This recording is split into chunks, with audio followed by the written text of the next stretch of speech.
What's up, everyone? My name is PlatinumHowler, coach of your Coquitlam Red Gyarados.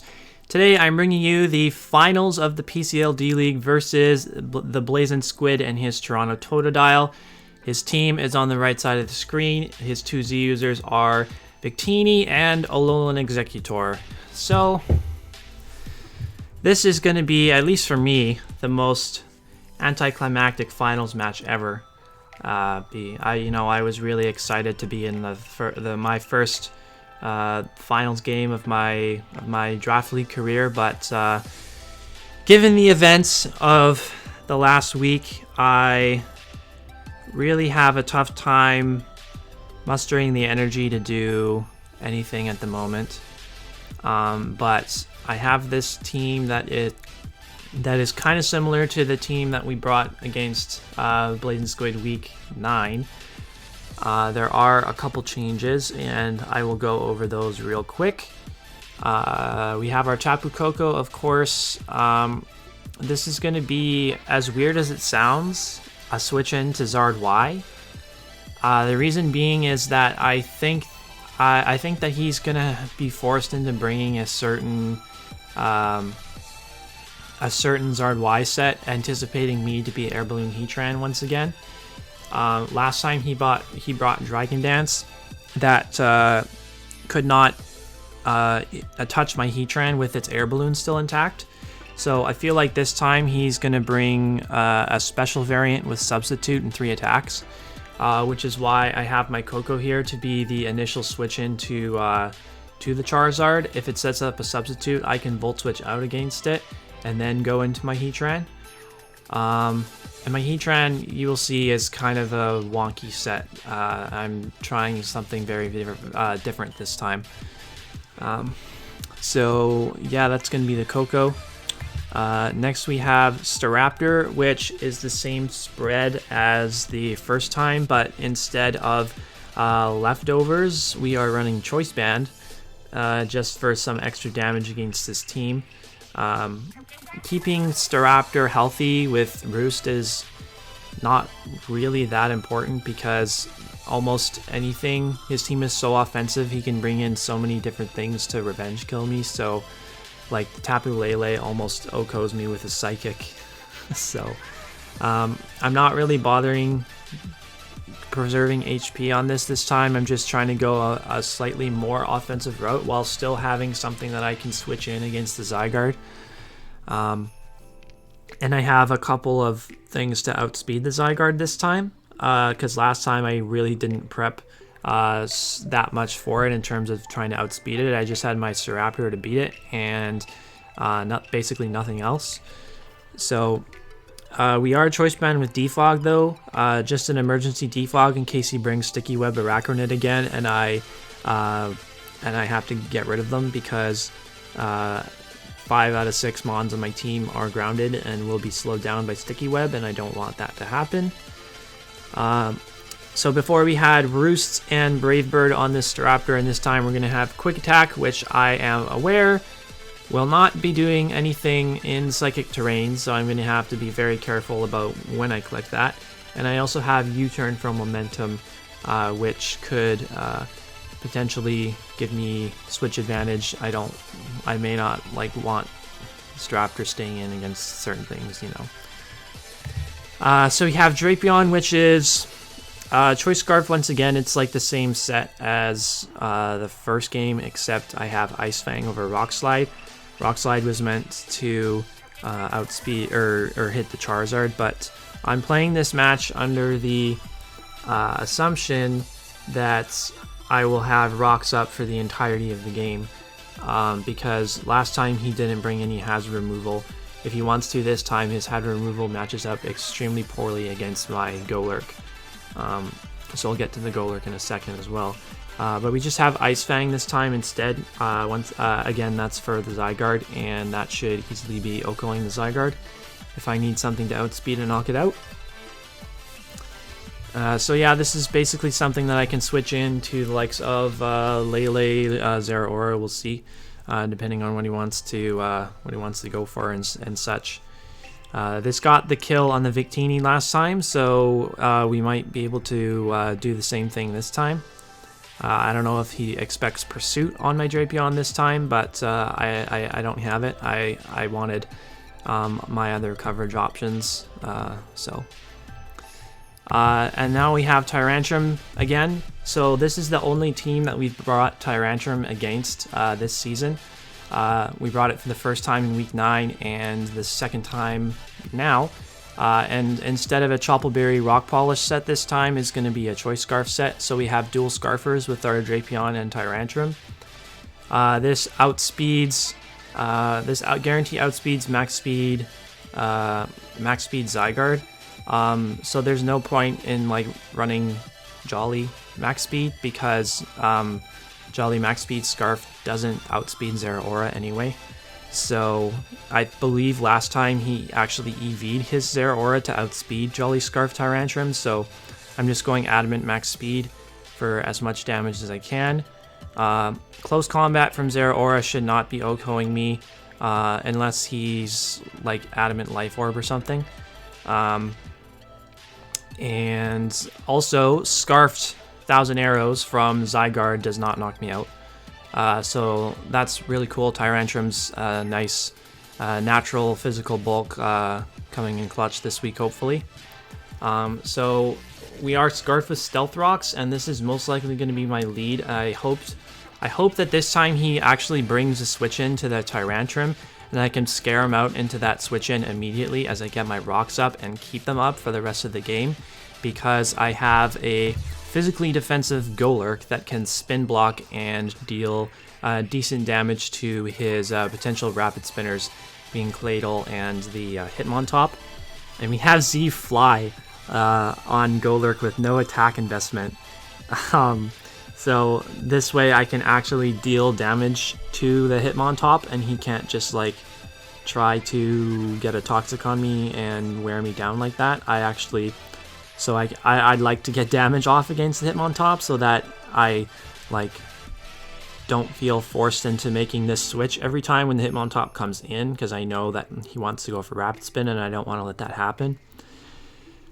So we have the Flying EMZ to either hit the Hitmontop or the Araquanid. There is a good chance that this will not knock out the Araquanid because I'm not attack investment. Depending on what his spread is, he may be able to live, but if the opportunity presents itself, I'm going to go for the knockout regardless, because I don't want him getting sticky webs up against me. Ice Punch basically for the Zygarde, I mean, I guess it hits Alolan Executor too.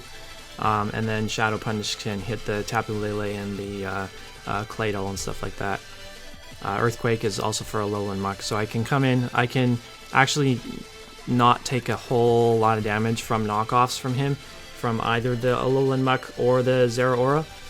This also stops the Zeraora from Volt Switching around, because I didn't bring this last time, so he could bring like a more defensive pivoty set this time. So if he wants to do that, then Golurk can stop him from getting momentum. And he doesn't really have anything that he thoroughly enjoys switching in against this. So the last mon is going to be Heatran, which is Air Balloon, but we are a Flame Charge set with Fire Blast, Earth Power, Flash Cannon to maybe try to get a speed boost and clean up his team.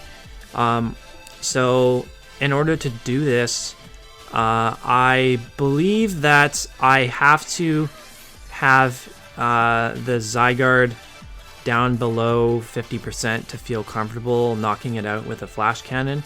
Its special defense stat is actually not bad. So it doesn't just roll over against special attacks. But I couldn't put HP Ice on this because I wanted Flash Cannon to be able to hit the Lele for super effective damage this time. So I really don't know how well this set is going to work out. But as you can see, we can't really touch the Zard Y, we don't have a rock move for it. But the hope is that Flame Charge into Fire Blast in the Sun will be enough to knock out the Charizard after it's come in on rocks. And I am, as I said, banking on getting my rocks up and keeping them up for the entirety of the game. So that's going to be our team against the Blazin Squid. in the finals of the D-League, and it's time to get this over with so I can have one less thing to stress about. But wish me luck, and I will see you back for the battle shortly. Here we are back with the battle, and we see two new faces on Blazin Squid's team.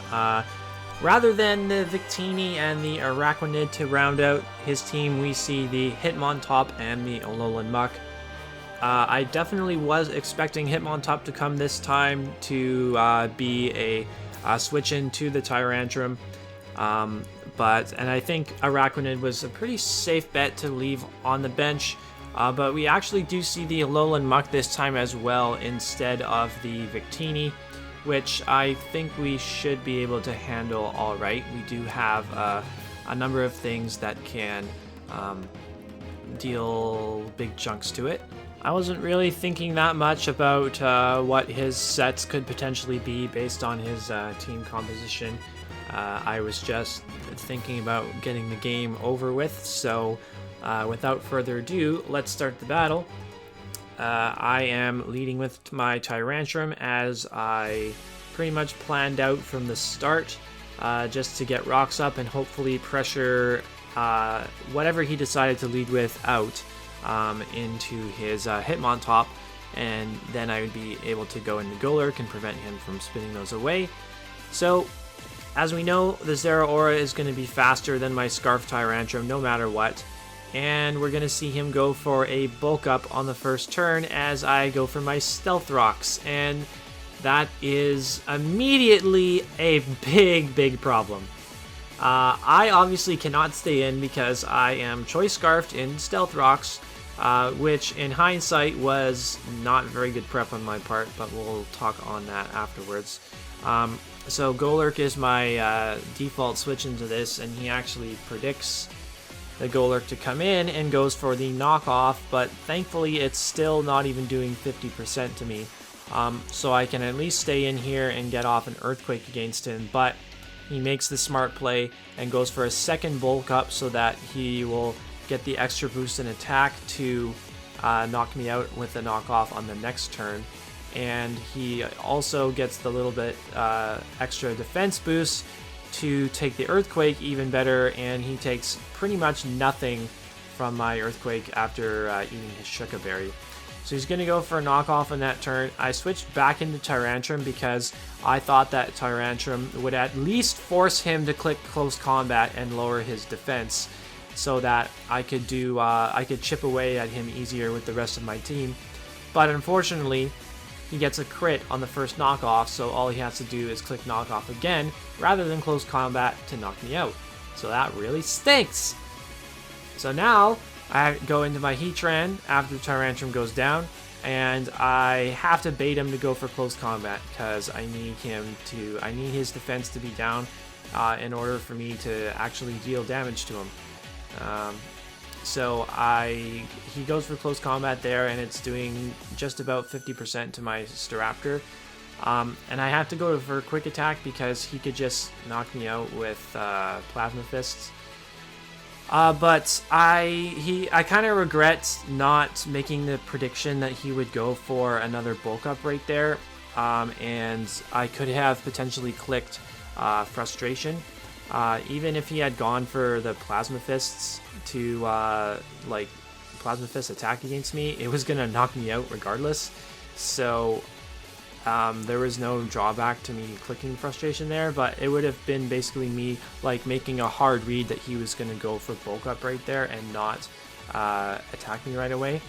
But anyways, now that's two of my Mons down, and I have to go to my Drapion to try to kill this thing off, which is at plus 2 defense. I'm still not knocking him out. I believe he lives on 2 HP, and it was a 56.3% chance in my favor to knock him out, which is basically the exact same roll that I lost to in my IBL D-League playoffs match. If that roll had gone in my favor, which it statistically should have gone in my favor, then I would have won that game. But even if this roll had gone in my favor, there was still lots of game left, and I'm not saying that it cost me the game by any means. But finally, I go into my Coco, which perhaps I could have gone into earlier to beat this thing, because all three of his moves are not very effective against Coco. Although I do give him a significant power boost for his Plasma Fist by setting Electric Terrain for him. So +3 Plasma Fists does about 75% to me, and then he's going to bring in the Scarfed Zygarde this time. The first time it was Choice Band, this time it's going to be Scarfed to knock me out with 1,000 arrows. And I'm down to 2 Mons, and he has 5. This is not looking too good, is it, for a finals match? But I can bring Golurk in here, and I know that I can knock him out with an Ice Punch, and I kind of have to hope that he stays in and sacks off his Zygarde, because my Heatran cannot beat his Zygarde. The best thing that I have to hit him with is Flash Cannon, and that is not doing nearly enough to Zygarde. It's not coming close to knocking it out. So the Hitmontop is going to come in, which is fine because the Hitmontop can't really do all that much to me. He clicks Pursuit against me, but that does no damage. And I'm going to fire off my Supersonic Sky Strike. At -1 attack, no attack investment, this is going to do quite a nice chunk of damage to the Hitmontop. It puts it down to a point where I think I might actually be able to knock it out with a Earthquake here. So that's what I'm going to go for as he stays in and goes for the Toxic. And I click Earthquake against the Hitmontop, and that is going to drop. So now it's a 4-2 advantage for him. My Golurk is Toxic at very low HP. I have a full HP Heatran in the back, still with my Air Balloon intact. So now the Zygarde is going to come back in, and this is a potential choke on his part. If he doesn't knock me out with the whatever attack that he goes for, I'm going to knock him out with the Ice Punch, even at -1 attack. Because it is Iron Fist boosted, and he goes for the 1,000 arrows and doesn't kill me. So down goes the Zygarde. So now he has 3 Mons left, and I still have 1. But my 1 Mon left is Heatran, which can boost its speed with Flame Charge, outspeed the rest of his team, and hit everything pretty hard. The only thing that I can't hit super effectively is the Charizard, and that's going to be taking 50% to Rocks damage. So there is still a chance here. It's a very small one, but there is still a chance, which is pretty crazy considering how poorly the game started for me. So I click Flame Charge here to get my speed boost, and he's going to go for Knockoff, which does half to me because I have no physical defense investment whatsoever on my Heatran. I have to go for Earth Power to knock out this Muck, and I knock him out with a crit. That had no chance to knock him out without the crit. I think it was doing like, I want to say 67% maximum, and he was definitely at a higher range than that. But anyway, his only hope of winning here is if I cannot knock his Charizard out, and then he goes for an Earthquake to knock out my Heatran. And unfortunately, the best move that I have to hit his Charizard with is Fire Blast, which was definitely another missed bit of prep on my part, because Fire Blast, even with the Sun Boost, is not going to be able to knock out his Charizard, because Charizard Y has insanely good natural special defense. So we fail to knock him out, and he clicks Earthquake to finish off our Heatran. And the Blazin Squid is going to be your PCL D-League champion, getting the 2-0 win over the Red Gyarados in the finals. GG to the Blazin Squid. His links will be in the description below.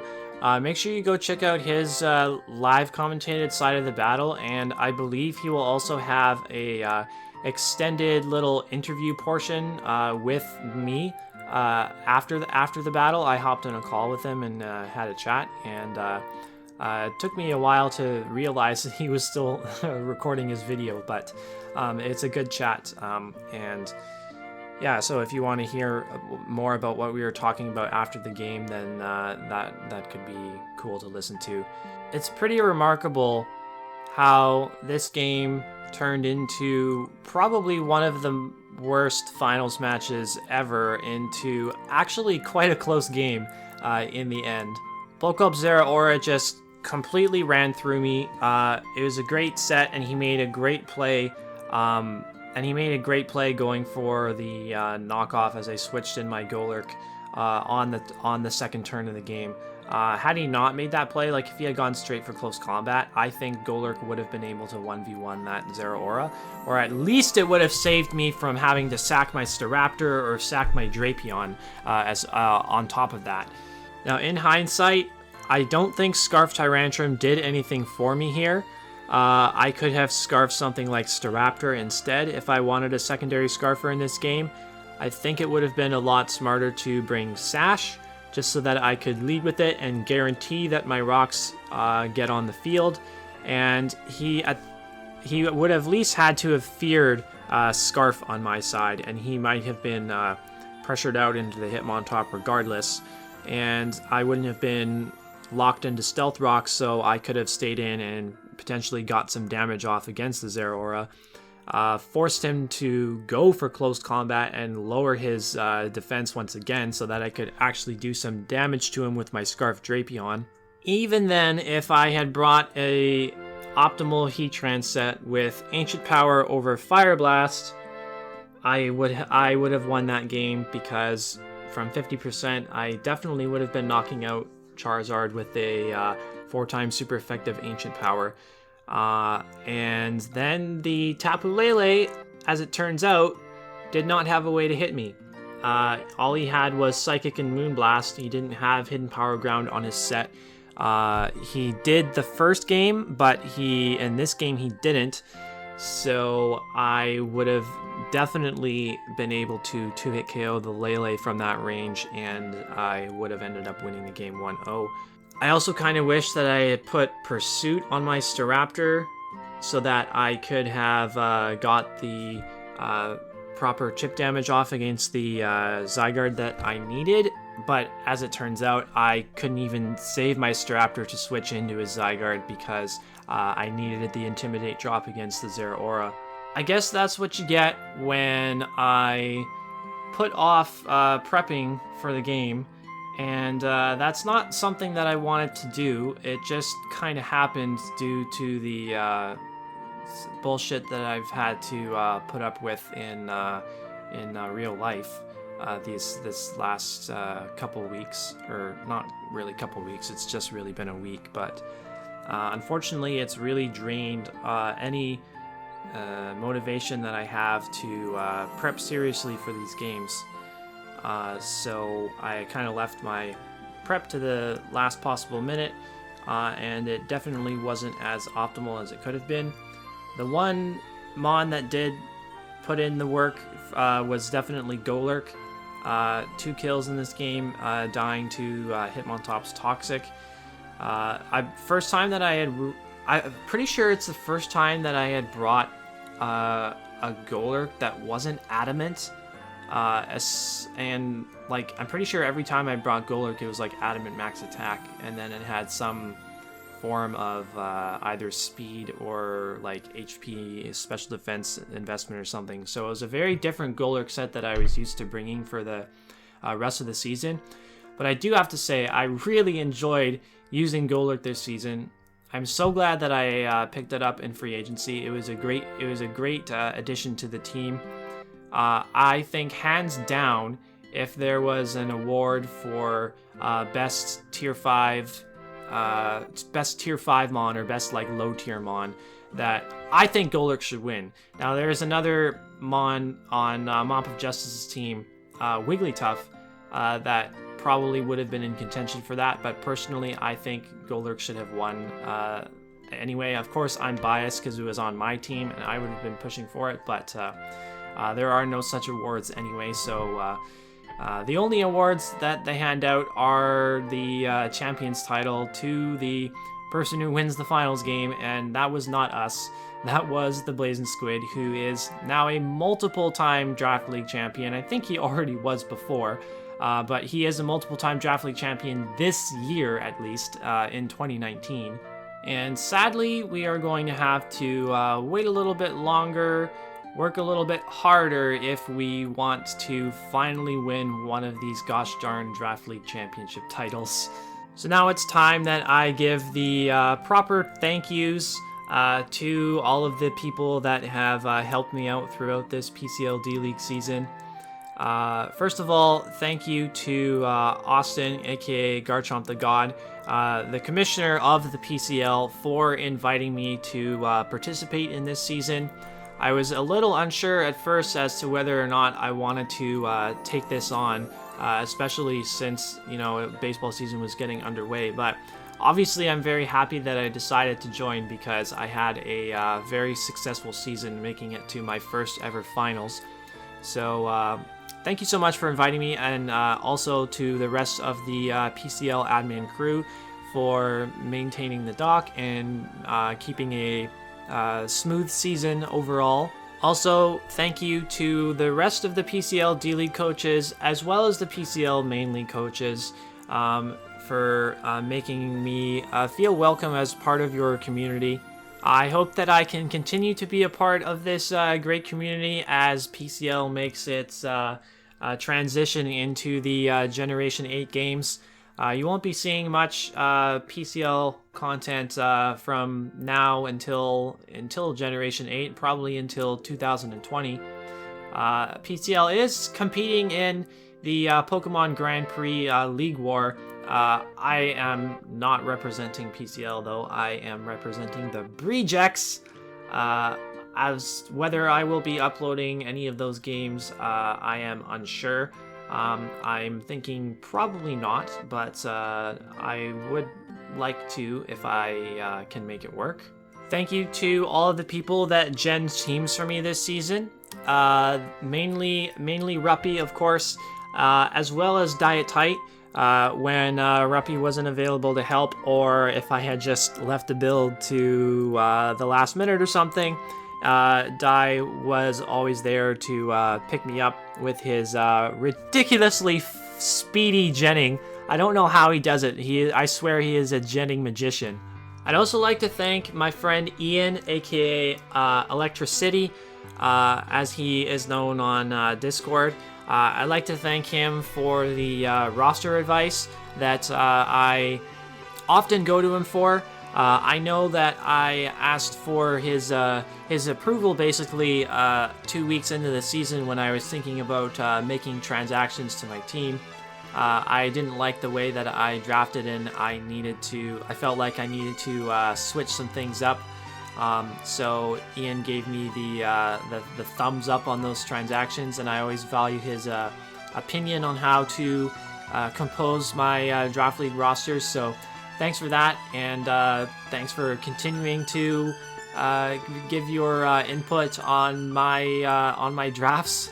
And last but certainly not least, thank you to TJ, aka TJ Poketech, for getting the footage for me week in and week out.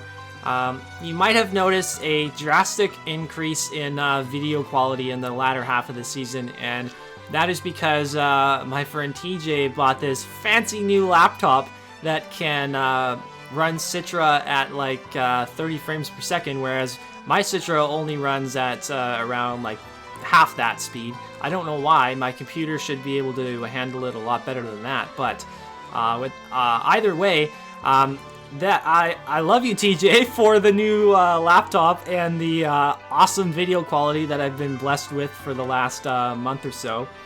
And I really appreciate you recording the matches for me, because without you and all of the other people that I mentioned previously, I would not even be able to participate in this awesome league here. So that's going to be it for this video. Unfortunately, our PCL D-League playoff run falls just short. Hopefully we can make it back to finals in Season 6 of the IBL, which is of course still ongoing. it's very early on in that season, so we have lots of time to mount our case for another championship appearance, and hopefully we can actually win it this time. If you enjoyed, make sure you leave a like on this video. Comment down below on how much you enjoyed this season. What was your favorite moment of this Draft League season for the Red Gyarados? And of course, subscribe to the channel to make sure you keep up with all of our Draft League content. Peace out, Scouts!